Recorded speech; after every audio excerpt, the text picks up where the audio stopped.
በዛሬ ትምህርታችን ደግሞ እንዴት አድርጋችሁ ሼር ሊደረግ የሚችል ፎልደር ወይ ደግሞ ሁሉም ሰው ኔትወርክ ላይ አክሰስ ሊያደርግ የሚችል ፎልደር እንዴት ክሬት እንደምታደርጉ ልንገራችሁ።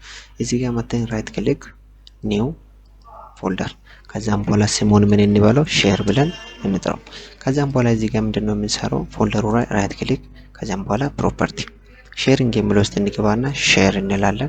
ከዛም በኋላ እዚህ ጋር ሁሉም ሰው አክሰስ እንዲያደርግ ኤቭሪዋን ከዛ አድ እናደርጋለን። እዚህ ጋር ደግሞ ምን እናደርጋለን ማንበብ ብቻ ሳይሆን የራሱን ፋይል ለሰው ሼር እንዲያደርግ ምን እናደርጋለን ሪድ እንደ ራይት እንፍቀድና ሼር ከዛም በኋላ እችን ሴሌክት አድርገን ደን መጨረሻ ላይ ደግሞ እዚህ ጋር አድቫንስድ ሼሪንግ የምትለውን ክሊክ እናደርግና እችን ሼር ዲስ ፎልደር የሚለውን ቲክ እናደርጋለን። ከዛም በኋላ በአንድ ጊዜ ስማል ታስኔ ከ20 ሰው አክሰስ እንዲያደርግ እንፈቅድለታለን። ከፈለጋችሁ ትጨምራላችሁ። ፕላስ ደግሞ እዚህ ጋር በማምጣት ፉል ኮንትሮል ትሰጡታላችሁ ለሁሉም ሰው። ከዛም በኋላ አፕላይ ከዛም በኋላ ኦኬ፣ እዚህ ጋር በማምጣት አፕላይ ኦኬ፣ ከዛም በኋላ ክሎዝ።